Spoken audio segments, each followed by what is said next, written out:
శ్రీ గురుభ్యో నమః. సింహరాశి 2024 మార్చ్ 21వ తేదీ గురువారంతో ప్రారంభమై 31వ తేదీ ఆదివారంతో అంతమయ్యేటువంటి ఈ మార్చి నెల చివరి 11 రోజులలో సింహరాశిలో జన్మించిన జాతకులకి ఫలితాలు, సూచనలు, సలహాలు క్లుప్తంగా 1, 2, 3, 4 4 పాయింట్లు తెలియజేయబోతున్నాను. ఇక మొదటి పాయింట్కి వస్తే 21వ తేదీ ఉదయం నుంచి 24వ తేదీ మధ్యాహ్నం 2:20 వరకు ఉన్నటువంటి సమయం అంతా కూడా ఇది అటు ఇటుగా, అంటే అటు 50% పాజిటివ్, 50% నెగిటివ్గా ఉంటూ ఉంటుంది. కాసేపు మనసంతా ఆందోళనగా ఉంటుంది, కాసేపు మనసంతా సంతోషంగా ఉంటుంది. ఆందోళన ఎందుకు ఉంటుందో, సంతోషం ఎందుకు ఉంటుందో ఒక్కోసారి అర్థం కానటువంటి రీతిలో కూడా ఉంటుంటుంది. అంటే ఆందోళన ఉండేటువంటి సమయంలో ఇంకా లైఫ్ వృధా అనేటువంటి ఆలోచన వస్తుంటే, ఆ సంతోషం ఉన్న టైంలో నేను మాత్రం అదృష్టవంతుడు మేము అనేటువంటి ఆలోచన కూడా వస్తుంటుంది. సరే, ఏదేమైనా 21, 22 ఈ 2 రోజులు మాత్రం కొంచెం అటు ఇటుగా ఉంటుంది. 23, 24వ తేదీ మధ్యాహ్నం 2:20 వరకు ఉండేటువంటి సమయం అంతా కూడా కొంత ఫేవరబుల్గానే మానసిక ఆనందం, శారీరక ఆనందం. సో మానసిక, శారీరక, మెంటల్ అండ్ ఫిజికల్లీ బోత్ ఈ రెండింటిలో కూడా అనుకూలత కొంత అంటే 50 నుంచి 55, తప్పితే అతి కష్టం 60% వరకు అనుకూలతలు ఉంటాయి. కానీ పెద్ద సమస్యాత్మకమైనటువంటి ఇష్యూస్ అంటూ ఏముండవు. కొంతవరకు ఈ నెగిటివ్గా థింక్ చేసిన మాత్రం కొంత మనసంతా కూడా ఏదో బాధపడుతున్నట్టు ఉంటుంది. ఒక్కోసారి ఎవరు లేకుండా తలుపు వేసుకుని కూర్చుని పెద్దగా ఏడ్చేద్దామని ఆలోచన కూడా వస్తుంటుంది. ఎందుకు వస్తుందో తెలియనటువంటి విషయం. ఈ శనికుదుల యొక్క సంఘర్షణ ప్రభావం వలన ఇది కొంతకాలం పాటు ఇలా కొనసాగుతూ ఉంటుంది. కొంతకాలం అంటే ఎంతకాలం? రాబోయేటువంటి 2025 మార్చ్ 29వ తేదీ వరకు ఇలా కొనసాగుతుంది. అంటే ప్రతిరోజు కూడా తలుపు వేసుకుని ఏడ్చాలా అనేటువంటి కాదు, అప్పుడప్పుడు అట్లా అనిపిస్తూ ఉంటుంది అన్నమాట. కానీ కొంత కంట్రోల్ అవుతుంటారు. దానివల్ల వ్యతిరేకత ఉంటే ఏముండవు. ఈ మనసు ఏంటంటే కోతి లాంటిది. అది కాసేపు ఇక్కడ ఉంటుంది, కాసేపు మరొక చోట ఉంటుంది. కనుక రకరకాలుగా మారిపోతుంటుంది. ఊహాలోకంలో తేలిపోతుంటుంది. ఆ ఊహాలోకంలో తేలిపోయేటప్పుడు పాజిటివ్గా ఉంటుంది. ఉన్న పరంగా బాధలతో తేలిపోతుంది అనుకో, అప్పుడు పెద్దగా ఏడ్చేద్దాం అనిపిస్తుంది. కనుక ఇది కేవలం అప్పుడప్పుడు అనిపించేటువంటి ఒక భ్రాంతి లాంటిది. కనుక ఎక్కడ ఆలోచన చేయాల్సిన అవసరం లేదు, దిగులు చెందాల్సిన అవసరం అంతకంటే లేదు.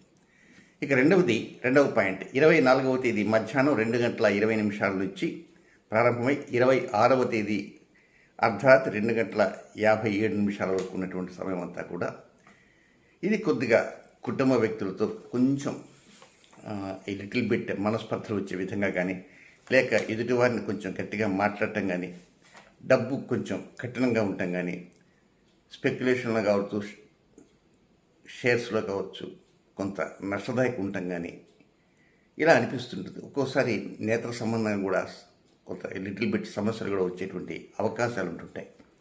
అయితే 25వ తేదీ ఒక చంద్రగ్రహణం జరుగుతుందని, అది ప్రపంచాంతా దాన్ని అంతా నాశనం చేస్తుందని కొంతమంది భయపెట్టేటువంటి వారు కూడా బయలుదేరారు.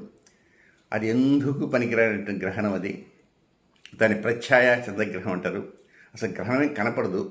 చంద్రుడు కనపడుతూనే ఉంటాడు పౌర్ణమి రోజున. అది భారతదేశంలో కనపడదు, ఇతర దేశాలకు కనపడుతుంది. బట్ ఆ ప్రత్యాయ చంద్రగ్రహణం ఏంటంటే దాని లైటింగ్ ఫెయిల్ అవుతుంది. గ్రహణం దగద్ధాయమానంగా ఉండేటువంటి పౌర్ణమి రోజున కాంతి ఒక ప్రకాశవంతంగా ఉంటుంది. అలాంటి పూర్ణిమ నాటి చంద్రుడు కాంతి తగ్గుతుంది. చంద్రుడు కనపడుతుంటాడు, కాంతి భాగం తగ్గిపోతుంది. దీని గురించి కొంతమంది నేను కూడా వీడియో చూశాను. ఎందుకు ఇలా భయపెడతారా అని కూడా మనసులో అనుకున్నాను. ఏం చేస్తాం. కనుక దాని గురించి ఏమీ వర్రీ కావాల్సిన అవసరం లేదు. కొంత వ్యతిరేకతలు వస్తాయని, అదని ఇదిని. ఇది ఛాయలో పట్టే గ్రహణం కాదు, ప్రత్యాయలో పట్టేటువంటి గ్రహణం. కనుక దాని గురించి ఎక్కడ ఆందోళన చెందాల్సిన అవసరం లేదు. కొంత ఆర్థికంగా కొంత చిన్నపాటి లోపాలు గ్రహణం వల్ల కాకపోయినా గ్రహచార రీత్యా ఈ 2-3 రోజుల్లో కొంచెం ఇబ్బందులు ఉన్నట్టుగా ఉంటాయి. కొంత కుటుంబ వ్యక్తులతో కొంత లిటిల్ బిట్ మనస్పర్ధలో కానీ లేక ఇతరంగా ఏదైనా బాధగా వారితో మాట్లాడటం కానీ వారు మీతో మాట్లాడటం కానీ ఇలా జరుగుతూ ఉంటుంది. డబ్బు ఒకవేళ ఆ టైంలో లెక్కించేటప్పుడు కూడా కొంచెం జాగ్రత్తగా లెక్కించాలి, పొరపాటు జరిగేటువంటి అవకాశాలు కూడా ఉంటుంటాయి. నెక్స్ట్ ఇంకా 3వ పాయింట్కి వస్తే 26వ తేదీ అర్ధరాత్రి దాటిన తర్వాత 2:57 నుంచి 29వ తేదీ మధ్యాహ్నం 2:09 వరకు ఉన్న సమయం అంతా కూడా ఇది మిత్రులతో, హితులతో, సన్నిహితులతో, తోబుట్టువులతో సరదాగా గడిపేటువంటి సమయం.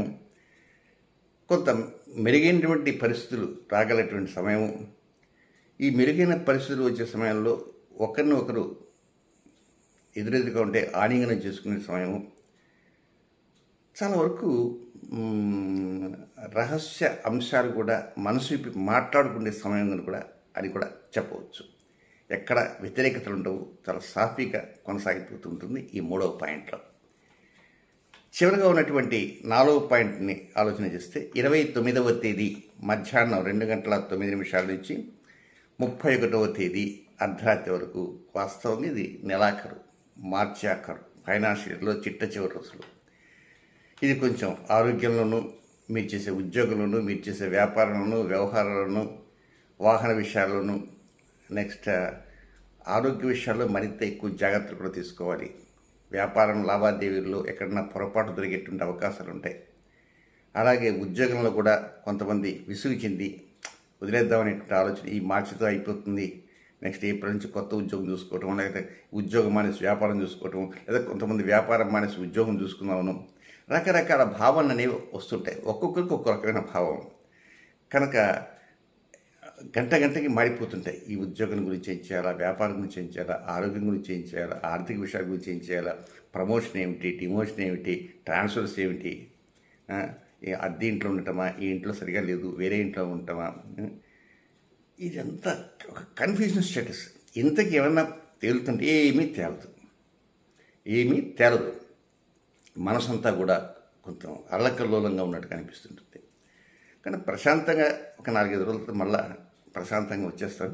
కానీ ఎనీహౌ ఏంటంటే ఉద్యోగంలో, వ్యాపారంలో ఒక్కోసారి నిర్ణయాలు అనేటువంటి కొన్ని జాగ్రత్తగా తీసుకోవాల్సిన అవసరం ఉంది. జాగ్రత్త అంటే ఏం జాగ్రత్త? హడావుడిగా ఒక బోల్డ్ డెసిషన్స్ వద్దు. కొంచెం ఆలోచన చేసి ఉద్యోగం వదిలేస్తే ఏమిటి నెక్స్ట్? ఇప్పుడు ట్రాన్స్ఫర్ అయ్యి వెళ్ళిపోతాం, ట్రాన్స్ఫర్ అయ్యింది అనుకుందాం, చేయించుకున్నారనుకుందాం, వెళ్ళిపోతే అక్కడ పరిస్థితులు ఏమిటి? ఎంత లోతుగా ఆలోచన చేసే ట్రాన్స్ఫర్కైనా మీరు రెడీ కండి. లేదా అద్దె ఇల్లు నుంచి ఈ ఇంటి నుంచి ఇంటికి మారాలా, అప్పుడు కూడా ఆలోచన చేయాలి. ఏదో హడావిడిగా ఆవేశంతో తీసుకోకూడదు నిర్ణయాలు ఇప్పుడు కూడా. సో ముఖ్యంగా 30, 31 ఈ 2 రోజులు, చిట్ట చివరి 2 రోజుల్లో హడావుడి నిర్ణయాలు వద్దు, ఆవేశంతో తీసుకునే నిర్ణయాలు వద్దు. ఎవరో ఏదో అన్నారని చెప్పి కొంత బాధపడి కూడా కొంతమంది నిర్ణయాలు తీసుకుంటారు. అలాంటి నిర్ణయాలు కూడా వద్దు. స్థిమితంగా ఎవరు కోపడకపోయినా, మీకు ఆవేశం వచ్చినా ఆవేశం రాకపోయినా స్థిమితంగా ఉండి దీంట్లో పాజిటివ్ ఎంత ఉంది, నెగిటివ్ ఎంత ఉంది, మీ నిర్ణయం తీసుకునే సమయంలో మీరు కాకుండా మరొకరితో కూడా కొంచెం షేర్ చేసుకోవడానికి ప్రయత్నం ఉంటూ చేయండి. ఇక ఈ శనికుజుల సంఘర్షణ ప్రభావం అని చెప్పాను కదా, దానికి కొన్ని వివరాలు చెప్పుకుంటూ వచ్చాను. దాని ప్రభావం వల్లనే ఈ 11 రోజుల్లో కూడా ఒక్కోసారి మీకు మనసంతా కన్ఫ్యూజన్గా ఉంటుంది. అలాంటి సమయంలో కొంత ప్రశాంతంగా ఉండి వీలైనంత వరకు ఈ మొత్తం 11 రోజుల్లో పులుపుని కొంచెం తక్కువగా తినడానికి ప్రయత్నం చేయండి. పుల్లటి పదార్థాలని విపరీతంగా తినవద్దు, కొంచెం తక్కువగా తినడానికి ప్రయత్నం చేయండి. ఇక ఏ నక్షత్రాల వారికి ఏ సమయాలు వ్యతిరేకమో ఆ వివరాలు కూడా తెలియజేస్తాను. ఇక సింహరాశిలో జన్మించినటువంటి మఖా నక్షత్ర జాతకులకి 28వ తేదీ రాత్రి 11:18 నుంచి 29వ తేదీ రాత్రి 8:36 వరకు. పుబ్బా నక్షత్ర జాతకులకి 29వ తేదీ రాత్రి 8:36 నుంచి 30వ తేదీ రాత్రి 10:03 వరకు.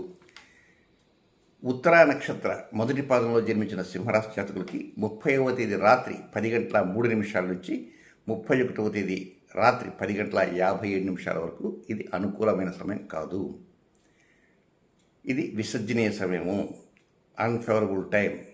దీంట్లో ఈ సమయంలో కొన్ని ప్రత్యేకంగా ఏమైనా అది మొదలు పెడతాం ఇది మొదలు పెడతాం అని శ్రీకారాలు చుట్టవద్దు. ఇది రొటీన్ కార్యక్రమం మాత్రం చక్కగా చేసుకోవచ్చు. ఇక నెక్స్ట్ మరొక 2 సమయాలు ఉన్నాయి. అవి ఏ నక్షత్రం వారికైనా ఈ సమయాలు వర్తిస్తాయి. ఇది పర్టికులర్ ఫలానా నక్షత్రమేని కాదు.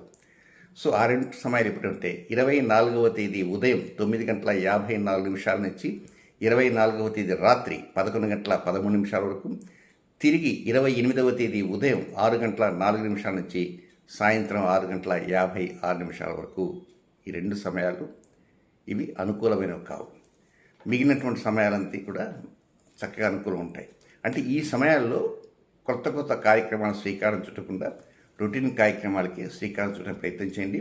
ఈ 11 రోజులలో సింహరాశిలో జన్మించే జాతకులు విపరీతంగా నిమ్మరసంతో తాగుదామని, లేకపోతే ఏదో ఎండాకాలం కదా కొంచెం సేద తీరినట్టుంటుందని సిట్రిక్ సంబంధమైనటువంటి ప్రోడక్ట్స్ని ఉపయోగిస్తుంటారు. కనుక పులుపుని కొంచెం తాగండి, కానీ ఓవర్గా తాగొద్దు. కొంచెం తక్కువగా తాగడానికి ప్రయత్నం చేయండి. ఎందుచేతనంటే మీ మనస్సు పరిపరి రకాలుగా కొంత వ్యతిరేక నిర్ణయాలు తీసుకునేటువంటి అవకాశం ఉంటుంది. కనుక పులుపుని తగ్గించడానికి ప్రయత్నం చేయండి. శుభం.